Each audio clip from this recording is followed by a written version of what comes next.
बीडमधल्या केज तालुक्यातले सरपंच संतोष देशमुखांच्या हत्येचं प्रकरण थेट दिल्लीपर्यंत पोहोचलेलं आहे। खासदार बजरंग सोनवणे यांनी गृहमंत्री अमित शहा यांची भेट घेत बीडमधल्या घटनांचा तपशीलच दिलाय। पाहूया हा रिपोर्ट।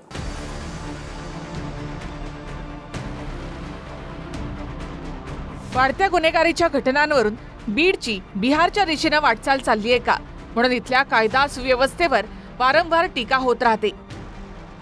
जिल्ह्यामध्ये 24 तासात 2 अपहरण आणि एका हत्येनंतर पुन्हा हाच प्रश्न ऐरणीवर आलेला आहे। केजमधल्या मस्साजोग गावात सरपंचाची अपहरणानंतर हत्या होते। खंडणी मागणाऱ्यांच्या विरोधात तक्रार केल्याच्या रागातून हत्या झाल्याचा संशय व्यक्त होतो। अपहरणानंतर एका निर्जन स्थळी मृतदेह फेकून मारेकरी फरार होतात।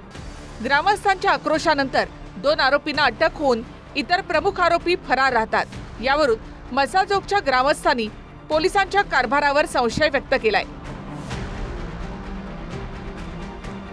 त्यानंतर पीएसआय राजेश पाटील यांचं निलंबन झालं, तर पीआय प्रशांत महाजन यांच्या निलंबनाचा प्रस्ताव सरकारकडे पाठवण्यात आलाय। दोन्ही पोलिसांवर कर्तव्यामध्ये कसूर केल्याचा ठपका ठेवण्यात आलेला आहे। अपहरण आणि हत्या प्रकरणात आतापर्यंत जयराम चाटे, महेश केदार, प्रतीक घुले या आरोपींना अटक झाली, तर सुदर्शन घुले, सुधीर सांगळे आणि कृष्णा आंधळे हे तिघे फरार आहेत। तुम्ही फोटो बघितलेत का? ते पोस्टमार्टम करताना फोटो बघितलेत? एखाद्या जनावराला सुद्धा एवढं मारत नाही असं तुम्ही एखादं म्हणजे पिक्चर स्टाईल गोष्ट करतात तुम्ही। म्हणजे हे चुकीचं तुम्हाला मीडिया म्हणून तुम्हाला चुकीचं वाटत नाही। मी जे काय लोकांना विचारलं ना, वाल्मिक कराड नावाचा माणूस आहे, फक्त ह्याच गावामध्ये नाही तर जिल्ह्यामध्ये अशी परिस्थिती करून टाकली त्या माणसाने। म्हणजे पोलीस स्टेशन म्हणजे काहीतरी स्वतःच घर असल्यासारखं हा विषय। कुणी आज तुम्ही इथं लोकांना विचारला ना तर सगळेजण त्यांचंच नाव घेतील। ह्याचा मास्टर माइंड पुढे पाहिजे, जो त्रास देतोय, जो संरक्षण ह्या सर्व गोष्टींना देतोय ना, जो समाजामध्ये 2 तेढ निर्माण करतात ते सारखं सारखं, तो व्यक्ती पुढे आला पाहिजे ना। अहो, महिलांवरती 304 दाखल होत असेल आणि मीडियाने बघितलं नाही का? गाडीमध्ये बंदूक ठेवताना एका महिलाच्या, बघितलं नाही तुम्ही? दाखवून सुद्धा प्रशासन एकदम गप्प बसतंय। बीडमध्ये मोठ्या प्रमाणामध्ये दहशतीचं वातावरण आहे प्रत्येक ठिकाणी, आणि ते करणारे काही ठराविक लोक आहेत, पण त्यांना संरक्षण मिळतंय, प्रशासनाकडून मिळतंय आणि नेतृत्वाकडूनही मिळतंय असं म्हणलं तर काही वावगं ठरणार नाही। त्यामुळं असे प्रकार फार म्हणजे दिवसा ढवळ्या अपहरण करणं आणि 2-3 तासात त्या माणसाला खलास करून टाकायचं, अतिशय वाईट अवस्थेत त्यांचा मृत्यू झालेला आहे। कालच हा प्रकार म्हणजे संपतो ते अपहरणाची केस झाली परळीत दिवसा ढवळ्या, आणि त्याला म्हणजे ती खंडणी घेऊनच त्याला सोडण्यात आलं। तो पोलिसांनी त्यांच्या जमानती करून त्यांना सोडून दिलं, आणि त्याच्यामुळेच पुढचे आता हे प्रकार झालेला आहे। सरपंच संतोष देशमुख यांच्या हत्येनंतर रास्ता रोको केलेल्या ग्रामस्थांना पोलीस दलाने प्रामाणिकपणाची ग्वाही दिली होती। मात्र लोकांनी पोलिसांवरच संशय व्यक्त करत रस्ता सोडण्यास नकार दिला। अखेरीस पोलीस विभागाने कर्तव्यात कसूर प्रकरणी दोघांचं निलंबन केलं। आधी थांबणार होते आणि नंतर त्यांना असं म्हणजे जनरल दररोजचेच कॉल आले, ते म्हणजे नाही मला गावाकडे काम आहे, मला जावं लागेल, म्हणून ते आले। 12च्या सुमारास तिथून निघले होते। नंतर मी एकदा त्यांना 1:30 वाजता कॉल केला होता, पोहोचलात का म्हणून, तर त्यावेळेस ती मला म्हणली मी चंदन सावरगावला आहे, नाही पोहोचले। त्यानंतर मग नाही काही। आता मी इथून वाटं लावलं, मी गाडी पशी आले, असं ह्या पद्धतीत घरी येईन, मला कसं वाटेल? काहीच मला वाटलं नाही ना। आपण लोकांचं सगळं केलं ना, मग लोकांनी काही केलं खऱ्यासाठी बोललं ना की असं असतंय। आणि माझे लेकर सून मी कशी सांभाळू, कशी करू, काय करू, मला ते सांग।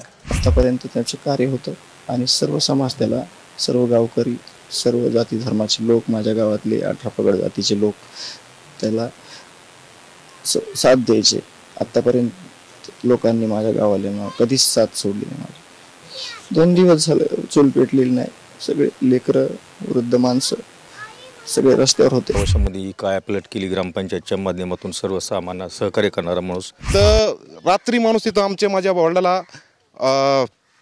डोक्यामध्ये ब्लडचं सर्क्युलेशन जास्त झाल्यामुळे त्यांना अटॅक आले होते, अटॅक आल्यामुळं आणि दुसऱ्या दिवशी इथं वोटिंग होते. वोटिंग असल्यामुळे आणि सरपंच स्वतः तिथे आहेत लातूरमध्ये आणि म्हणले राजकारण गेले म्हणले खड्ड्यात. मला माणूस महत्त्वाचा आहे. मी जेवढं सांगेन तेवढं त्यांच्यासाठी खूपच कमी आहे. गेल्या 72 तासामधल्या घटना बघितल्यास 9 डिसेंबरला पुण्यातील हडपसरचे भाजप आमदार योगेश टिळेकर यांचे मामा सतीश वाघ मॉर्निंग वॉकसाठी बाहेर पडले. शेवाळेवाडी चौकातून 5 लोकांनी त्यांचं अपहरण केलं. दुसऱ्या दिवशी 10 डिसेंबरला त्यांचा मृतदेह शिंदवणे घाटामध्ये मिळाला. या प्रकरणी पवन शर्मा नावाच्या व्यक्तीला अटक झाली. शेजाऱ्यानं वैयक्तिक वादातून हत्येची सुपारी दिल्याची माहिती पोलिसांनी दिली आहे. 9 डिसेंबरलाच बीडमधल्या केजच्या मस्साजोग गावचे सरपंच संतोष देशमुख यांची अपहरणानंतर हत्या झाली. ते गावी परतत असताना त्यांची गाडी अडवून हल्लेखोरांनी त्यांचं अपहरण केलं. काही तासांनी संतोष देशमुखांचा मृतदेह मिळाला. 4 दिवसांपूर्वी खंडणी मागणाऱ्याच्या विरोधात तक्रार दिल्याच्या रागातून त्यांची हत्या झाल्याचा संशय आहे. तारीख 10 डिसेंबर बीडच्या परळीमध्ये व्यापारी अमोल दुबे दुकानातून घरी परतत असताना 5 जणांनी त्यांना मारहाण करत अपहरण केलं. 2 कोटींची खंडणी मागण्यात आली. व्यापारी दुबेंनी 3,84,000 रोख आणि 10 तोळं सोनं देऊन स्वतःची सुटका करून घेतली. तारीख 10 डिसेंबर चंद्रपूरच्या चिमूरमधील बेपत्ता महिला व्यापारी अरुणा काकडेंची हत्या झाल्याचं समोर आलं. 15 दिवसांपूर्वी त्या बेपत्ता झाल्या होत्या. काल नागपूरच्या बेसा इथल्या निर्जन स्थळी त्यांचा मृतदेह आढळला.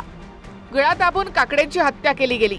हत्या प्रकरणामध्ये खुद्द बडतर्फ पोलीस कर्मचारी महेश डाहुले याला अटक करण्यात आली आहे.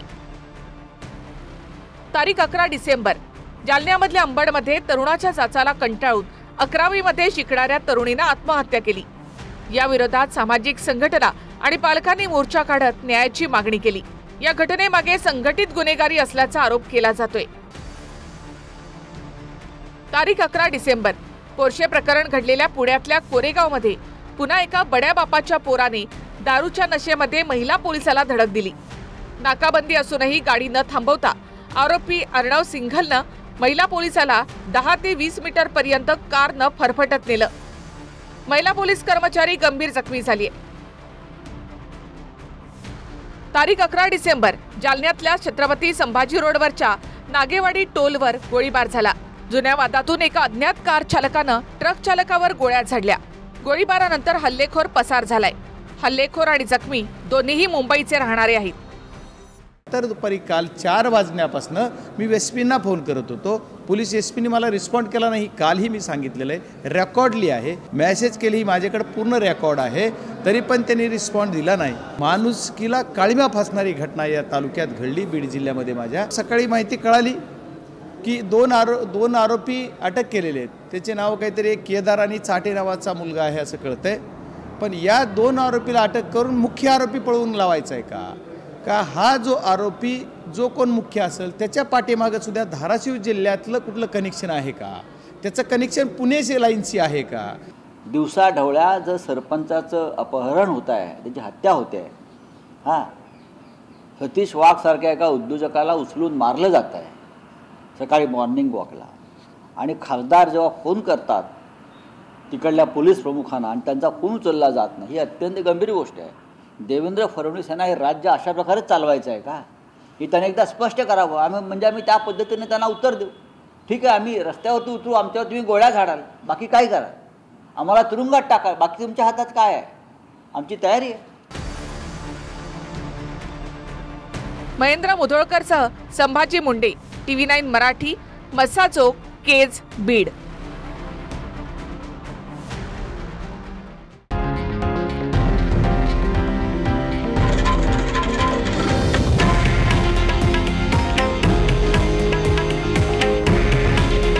हे आहे देशातील नंबर 1 न्यूज नेटवर्क आणि आपण पाहत आहात TV9 मराठी.